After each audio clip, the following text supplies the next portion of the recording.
You are now tuned in to the Storm Tracker podcast.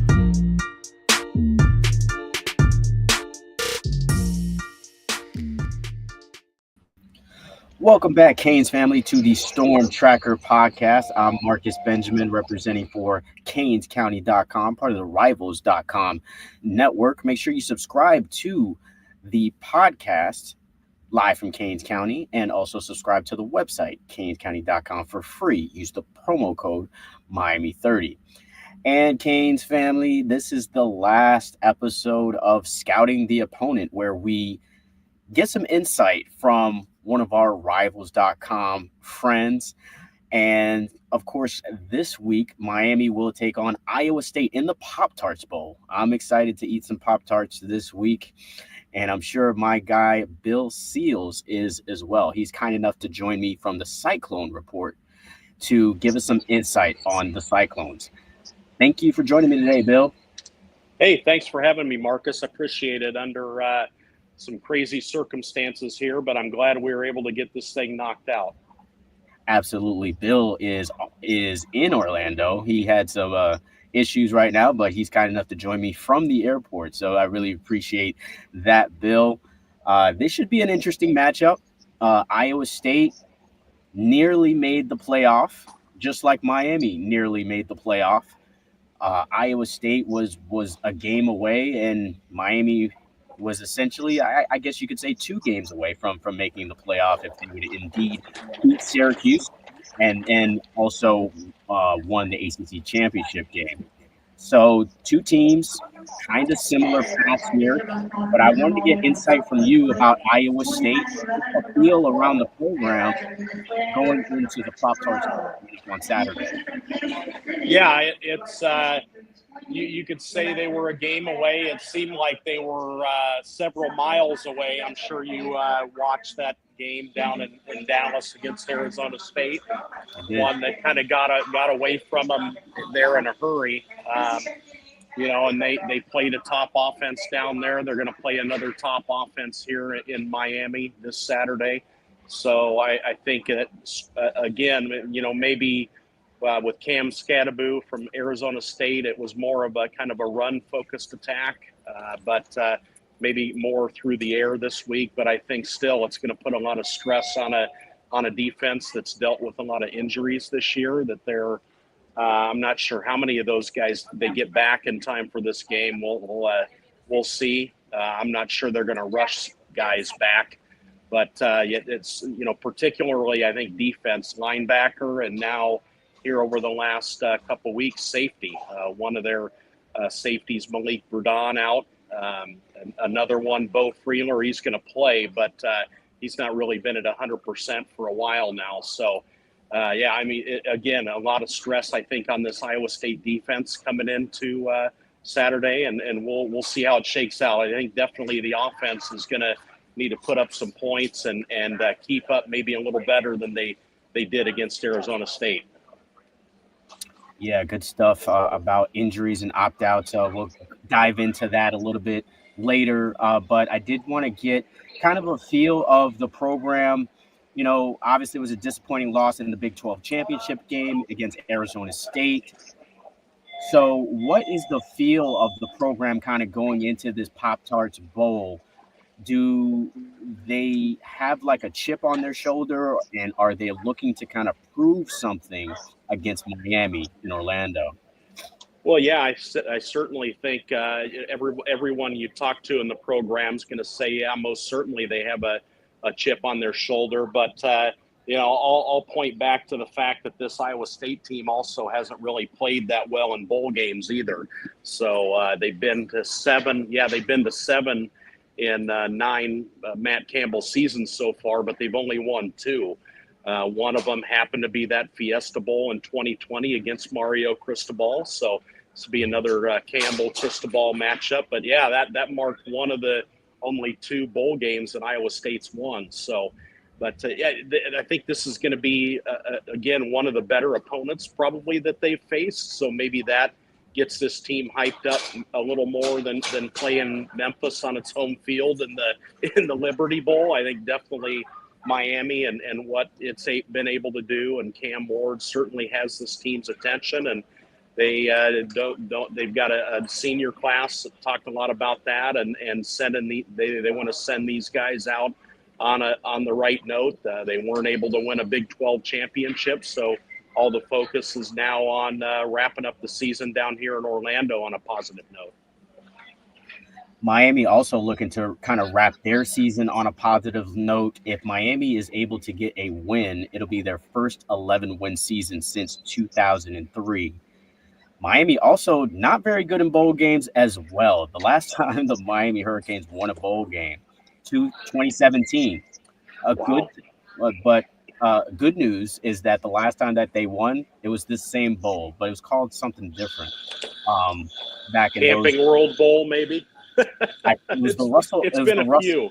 Yeah, it's a few names that this bowl has gone through. It was the Russell Athletic Bowl at that point. Of course, they were in the Cheez-It Bowl a couple of years back as well. Same bowl, different name. Right.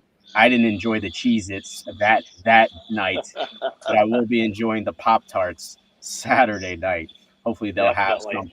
Yeah, hopefully they'll have some for us at halftime. Yeah. So yeah, I did want to kind of talk about the Big 12 championship game because a superstar with that first name Cam Scattaboo had a big day. He averaged 10 yards a carry that day against Iowa State. So I kind of want to ask you, Bill, did Iowa State really kind of get exposed in that game, in your opinion? And if you had to say what the strengths and weaknesses are for this team, what would those be? Well, defensively, again, they've had their fair share of struggles. They've been getting exposed in several games this season. The 3 losses that they've had have been to top 40 offenses. Miami, as you're well aware, the number 1 offense. So they have been exposed by great offenses that they've played. They've had their struggles on defense this year. Particularly, it's been in stopping the run. They got off to a great start, kind of in spite of that, really. They had won several games in a row to open the year, had a rough stretch there in November. Finally caught up to them a little bit as they got matched up against better offenses. So I think, you look at the weakness of this team, I think it's definitely in stopping the run. They're one of the better teams, actually, in pass defense, though. The leader, the number 1 in the Big 12 in pass defense, number 2 in pass efficiency defense. So they've held up well in that regard. I think that the secondary has certainly been a strength. They've got 3 cornerbacks that slot into those 2 spots and kind of equal playing time in those 2 spots. And then the safeties have been really good, and when they're healthy, that's kind of taken a hit. So, and with Scattaboo, he did it to a lot of teams this season, and Iowa State kind of fell victim to a couple of running backs. UCF with R.J. Harvey was one that really hit him, I think, for almost 200 yards. Iowa, Caleb Johnson, he's going to be in the NFL draft. He also approached 200. And then, running backs at times have hurt them, but I think mobile quarterbacks just as much of a concern. And I know Cam Ward, about 300 yards before you factor in the sack total, knocking that down a little bit. But I think certainly when you look at this game, Cam Ward and maybe being able to extend some plays and move the chains on maybe if there's a 3rd and long or whatever, that's going to be a big focus, I think, for Iowa State's defense as well. Yeah, Miami has done well in the second half of the season running the football. Damian Martinez leads the Hurricanes in running the football. So I think he could have a big day, possibly. Right. I'm not sure if he's going to have 10 yards to carry like Scattaboo, but he's definitely should be on the radar, I would think, for the Iowa State Cyclones. Give us an idea, though, Bill, as far as like what ISU really kind of runs on offense and defense, and just to kind of give the audience an idea of what to expect on Saturday in the Pop-Tarts Bowl. Yeah, they'll run a spread offense. A lot of teams running that. Jaden Higgins, Jalen Noel are the two guys that you really focus in on that offense. The only pair of 1,000-yard receivers nationally, those two. So, and you look at the number 3 option, and there's not really one. They've got a tight end, Gabe Burkle, that's more of a blocker.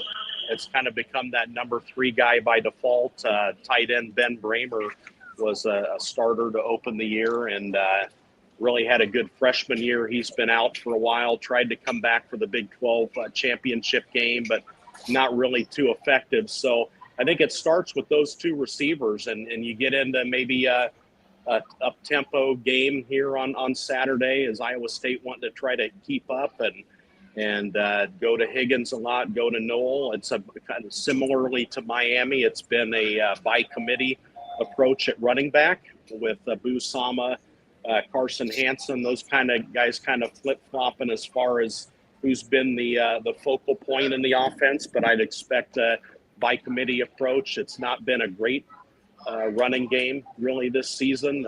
Gone are the days of Breece Hall and David Montgomery in that offense. So I think you're going to look at Iowa State to air it out.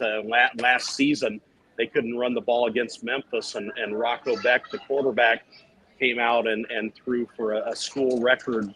I think it was 448 yards against Memphis in that bowl game last season. So they certainly have it in them to go up tempo and air it out if they need to, and 2 great wide receivers.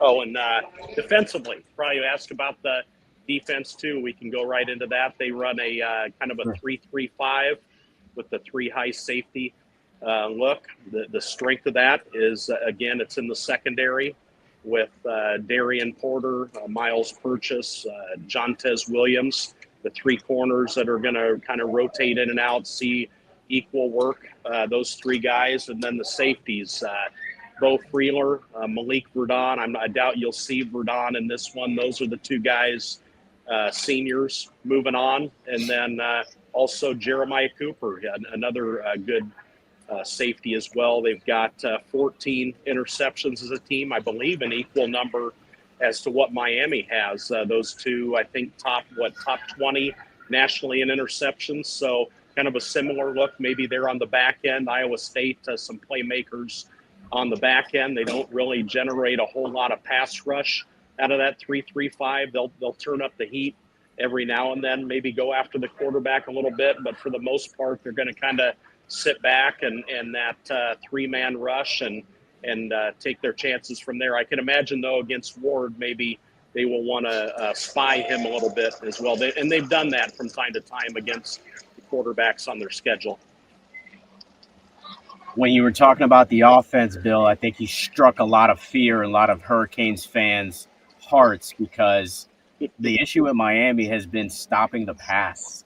That's been kind of the Achilles heel of this team. I would say a lot of people think that the reason why they're not in the playoff is because of the secondary. So that is definitely something to watch in this game. Will Iowa State be able to pass the ball effectively against this Miami secondary? Yeah, and I think they're going to want to, and they're pretty good in getting some pass rush too. I think did I count 35 sacks, I believe, for Miami? So they're able to get to the quarterback a lot better than Iowa State. And I think maybe the secret sauce this season for opposing defenses has been to kind of turn up the heat on Rocco Beck. He's thrown pretty much should be 4 pick sixes this season. So I think if they're able to generate some pressure up front, they can have some success and maybe force a couple turnovers. So, but that's, I think, what you're gonna see out of this Miami defense on Saturday. Yeah, I do kind of want to ask about Beck, the quarterback for Iowa State. Just kind of give me your general opinion about him. What does he do well, and what makes him dangerous? Well, you throw out the pick sixes. Those are certainly big, huge negative plays for the offense. But I think that he's really taken his game to another level here as a redshirt sophomore. He was kind of thrown in as a redshirt freshman, started all at 2023. And then that offseason didn't really know he was going to be the guy until they got into summer workouts. So I think he's progressed well, now over 6,000 yards passing for his career at Iowa State, and he's only been a 2-year starter. So I think he's having a great sophomore year, though. You wipe out those pick sixes, I think that maybe changes the complexion a little bit. And but again, those two wide receivers, they are huge factors for him, and he's going to go to them early and often. And Miami's certainly going to want to take one or both of those guys out of the equation and maybe make Iowa State beat you in other ways. Absolutely.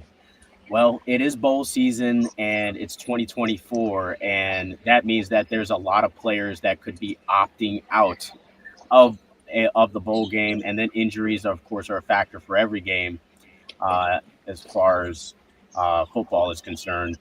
Do you have a sense of what players will be opting out, or what players that will not play in this game due to injury? Yeah, if you get on, you guys have your own portal tracker on your site as well.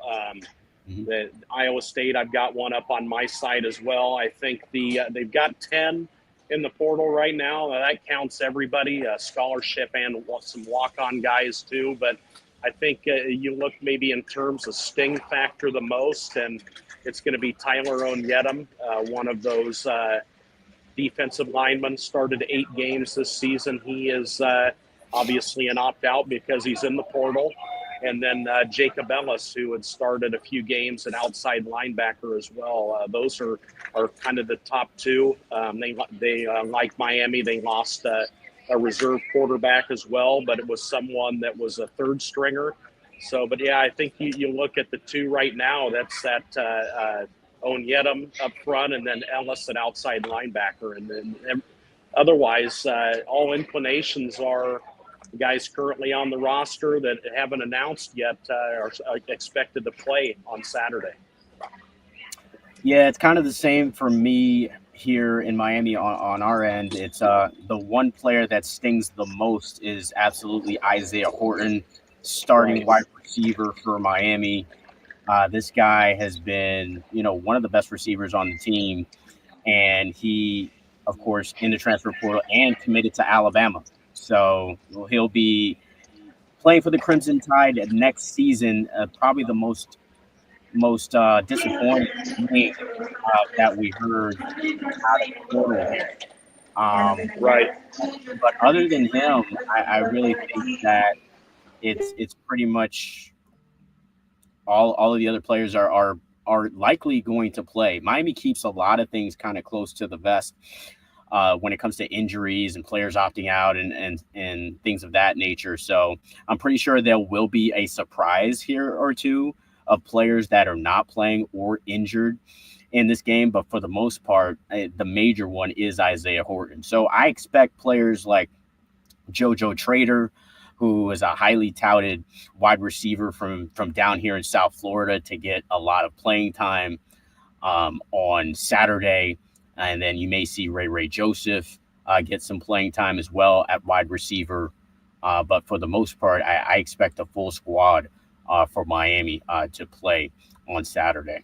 It's kind of refreshing, isn't it, to go into a game and know that your Heisman Trophy finalist is expected to play, and Iowa State's rolling with. Lost my earbud again here, but yeah, to know that Iowa State's rolling with Rocco Becht and a couple of 1,000-yard receivers. Miami's got a 1,000-yard receiver in Restrepo, and I think there's a good reason why I think a lot of national folks are picking this as maybe a top 5 bowl game this year, as far as not being a CFP game. This is going to be an entertaining one for sure. Yeah, it certainly will be. And now this is the fun part of the segment of the episode, is really prediction time, and really just trying to figure out like how this game will actually play out.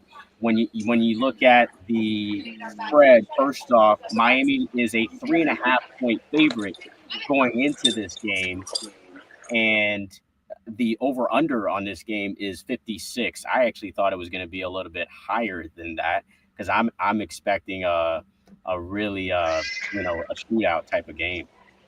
Yeah. I've got right now. I'll have my preview that goes out tomorrow morning on my site. I've got Miami winning comfortably in this one. I think 31-21 is what I predicted, but that's of course going on the assumption that Cam Ward's going to do more than maybe just start or play a couple series. Some have speculated or whatever, but that's on the assumption he plays most of the game. And I just think that Iowa State has been stressed by the three losses, as I mentioned earlier, have been the top 40 offenses. That has been what's given them fits, matching up against these elite offenses, and Miami's going to be the best one that they've seen all season. So I think Iowa State maybe keeps it close for a little while. That what got them in that Big 12 championship game was 3 turnovers on the first 3 possessions in the second half, and the game kind of got away from them from there. But really, it was a ball game through the first half, and I could foresee maybe a similar scenario in this one. But eventually, assuming Cam Ward plays the entire game, I think maybe it just slips away late for him. Yeah, I think it's going to play out very similar to how you just explained. I do think it's going to be a little bit closer, though, than the 10-point spread that you gave it, just because I've seen this team and, that offense is explosive, but that defense has been giving up big plays all season long. And I think every team in America loves to beat Miami for some reason. Yeah. Yeah, so well, it's a game that's a red letter game, I think, for a lot of teams, certainly. Yeah, so I think Iowa State is going to go into this game with a mentality that to beat Miami, and I think they'll be playing hard in this game, and I think Miami's going to score points. I think they'll score anywhere from 38 to 45 points this game. And I think if I had to put a prediction score on this game, I'm going to say it's going to be a 45 to 40 type of game, which means lay the points with Miami. I wouldn't be surprised if it's even closer than that. I think both teams will score, will put up some points in this one. So it'll be very interesting to see how it all plays out. On Saturday should be a very exciting game. It's a 3:30 kick from Orlando Camping World Stadium. Miami and Iowa State in the Pop-Tarts Bowl. I think I lost Bill here. I don't see him. I don't hear him as well. But he was kind enough to join me here on the Storm Tracker podcast. There he goes. He's back. All right. I don't know if you heard me, Bill, but I just said my prediction for this game is 45 to 40, and I think Miami is going to come out victorious because Cam Ward is just the player that I think will be the absolute difference in the end. Yeah. I lost something there. I didn't catch the last minute of what you were saying, but I think it's going to be a good game down there, and I just think Iowa State again. It's going to be tough for them to stick around offensively in this one. I think it's for them to come out on top. I think they need to probably force a couple of turnovers in this one, Marcus, and Cam Ward's just not turning it over that much. I did notice, however, it looked like maybe special teams, a couple of returns for touchdowns, maybe allowed by the Hurricanes throughout the season. Jalen Knowles, someone on returns that has really kind of come into his own. You just saw him on the video you rolled out there. He's one that's going to be playing his final game, one of those 1,000-yard receivers. But really, I think in the latter half of this season, they've really turned him loose return-wise, and maybe that's a play that gets Iowa State over the hump on Saturday. Yeah, Miami they haven't been great on special teams. They did give up a kickoff return for a touchdown against Louisville. So they've been not the best in that regard, but I think even if that happens, I think they have just enough to win the game. So we'll see Right. how that indeed plays out. Bill, I really appreciate you stopping by for this podcast, even with the circumstances that you at the airport. I really appreciate that, and I hope to see you in Orlando for the Pop-Tarts. I'll stop by and say hello. We can compare what boxes of Pop-Tarts we got on our way in. Yeah, absolutely. I'm a big fan of the s'mores Pop-Tarts, so hopefully they'll have some of those. I got you there, and the hot fudge too. That's a good one. Yeah, that's another good one as well. Thanks again, Bill. Hopefully, I'll see you soon on Saturday. And that's going to wrap it up for the Storm Tracker podcast. Make sure you subscribe to this website, canescounty.com, for free. Use the promo code Miami30, and also subscribe to this YouTube channel live from Canes County. Until the next episode.